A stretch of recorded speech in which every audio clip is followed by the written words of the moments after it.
Welcome back to the channel, everybody. Appreciate you jumping on.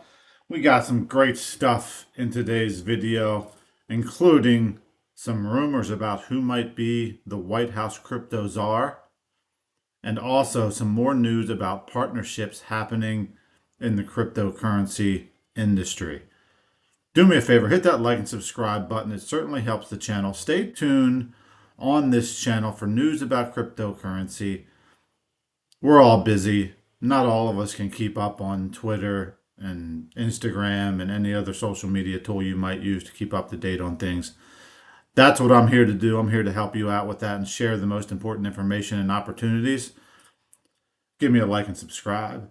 Let's take a look at the prices before we jump into the news. Bitcoin down slightly in the last 24 hours, still sitting at 96,028, so very strong. Ethereum up 4.5% over the last 24 hours, sitting at 3,444.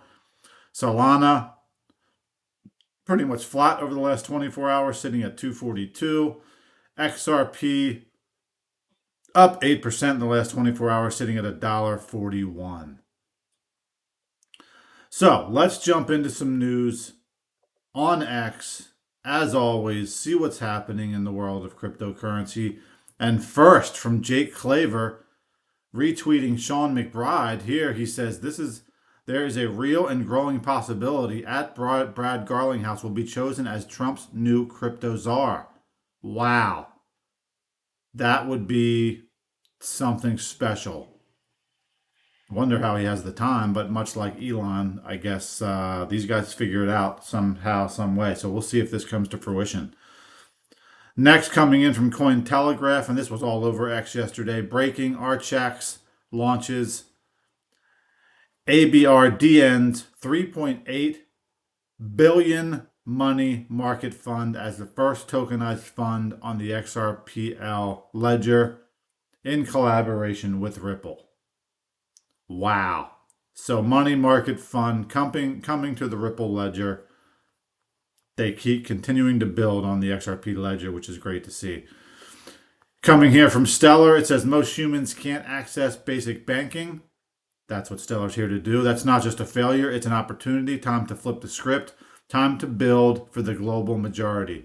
And here, Danelle Dixon from Stellar says, Meridian wasn't just talk. It's our ecosystem locking in to build the future of global finance. 1 month later, and the work continues. Let's take a listen to Danelle here. I want you guys to celebrate yourselves because we're doing the hard work every single day. And when I say we, I just kind of throw myself in there because I feel like one of you, not because I'm doing the hard work that you guys are. So I started this Meridian by talking about the future transformations, but beyond where we are today. So sort of reaching those unmet needs that we know exist, but then building on them with this amazing tech stack with clean, user-centric design and real focus on solving those problems. And remembering that those individuals and businesses that are not served by the traditional financial infrastructure and the banking rails, kind of the global majority, if you think about it. There's more people that aren't served by traditional financial business rails and by banks than there are. And that's an important thing to remember. So the global majority, I think sometimes and I mentioned this in my opening, that sometimes we get confused into thinking that they don't have robust financial lives. And that's just wrong, because they do. But they're constantly looking for solutions that are gonna remove pain points for them. And sometimes, as I said when we started this Meridian, they're gonna do that by sometimes being innovators themselves because they want to achieve their goal of financial freedom, access to savings, access to lending, access to capital, investments, and payments. And so they're gonna look for these financial tools where they can find them, or sometimes they're gonna build them. And we shouldn't try to impose a system on them that hasn't historically worked for them for whatever reason that is. We should listen to them. We should listen to the needs that they have. And some of you are already doing this, and it's pretty remarkable.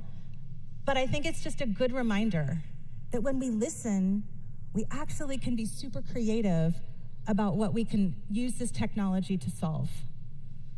So now I want us to focus on the transformation beyond Meridian. So what is your part in this transformation journey? What is the vision for what you can do? So I'm gonna make you guys stand up again. Stand up. All right, we're going to stop it there, but good stuff from Danelle and Stellar. I mean, banking the unbanked, getting people that need the assistance to have a role and to have their own finances and to be able to manage those appropriately according to how they want to live is just terrific. So kudos to Stellar and Danelle. Cypress Demonicor comes in here and says, we are going to be able to put our profits in regulated yield-bearing stable coins earning 6 to 25%. That's incredible. That means you could stick $1 to $1.6 million in these accounts and be earning $6,000 to $22,000 per month in passive income. So many people still have no idea this is possible. Let's take a listen to this short clip Cypress has posted here in regards to earning yield. This is good stuff.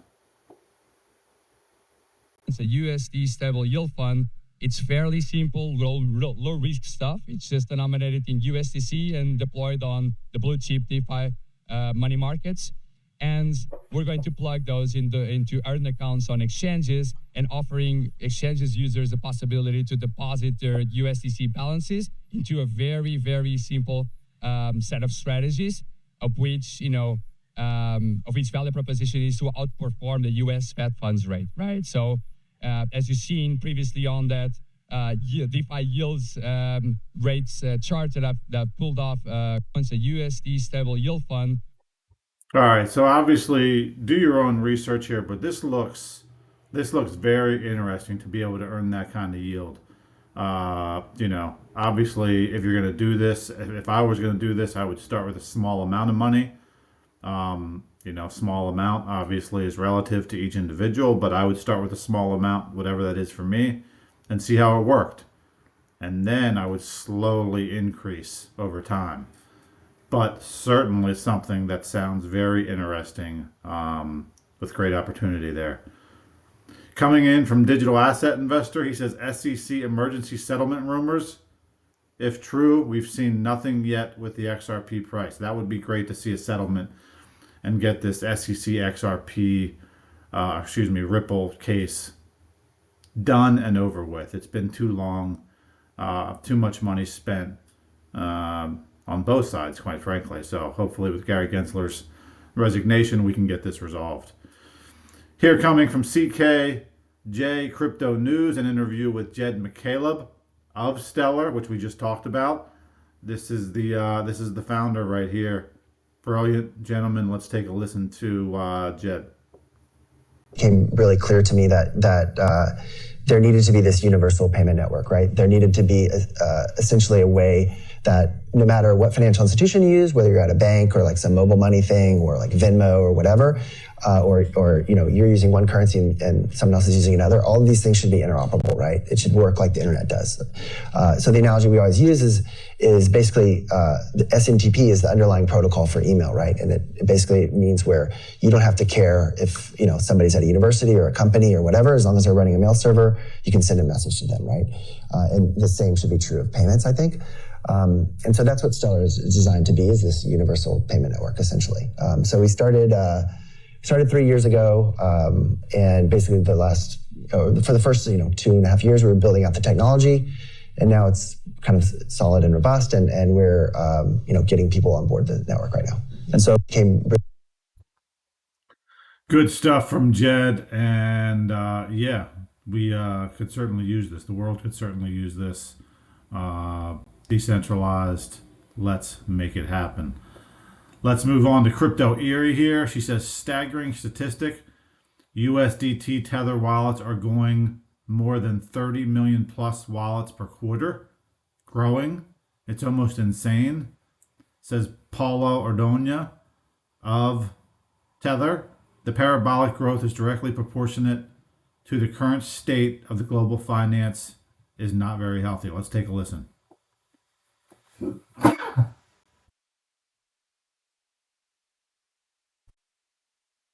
The other really staggering statistic is that Phil Gradwell is our head of economics and the former chief economist at Chainalysis. Evaluated also what is the pace of growth of new wallets and usage of USDT on chain alone. Again, it's harder when it comes to centralized exchanges, but on chain we are seeing more than 30 million new wallets per quarter.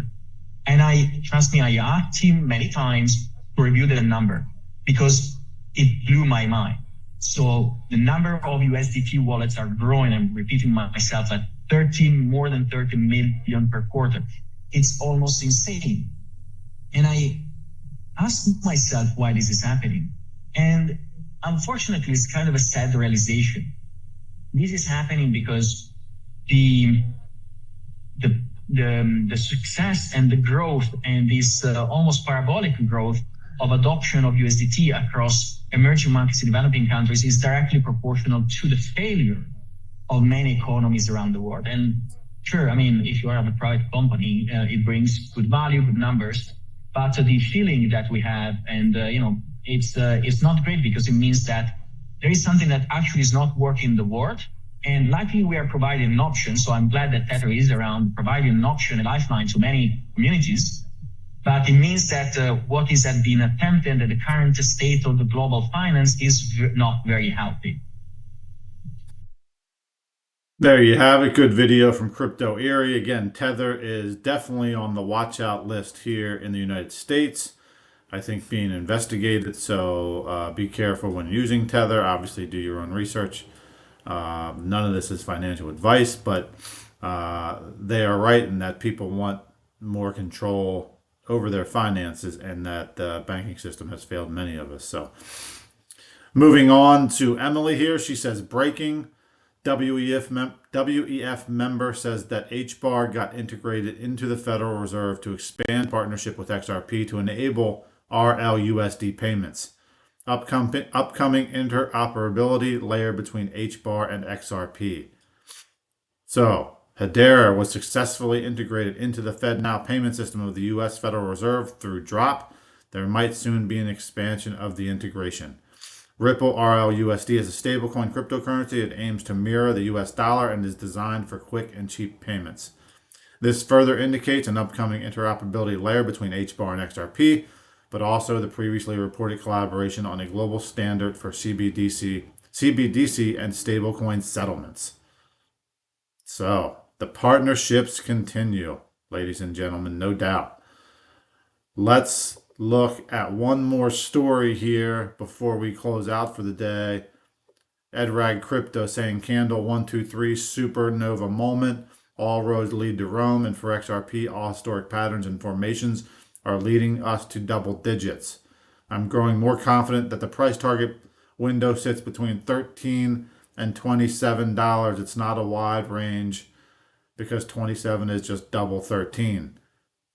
Would be great to see for XRP. Can it happen? Certainly moved up quite nicely the last couple weeks, so I think it can. With Gary Gensler's resignation, RLUSD coming, lawsuit settlement, institutions coming on board. We will see what happens. Thank you for jumping on, ladies and gentlemen. Do me a favor, hit the like and subscribe button. Follow me on X at Orlando Mott, and we will see you on the flip side.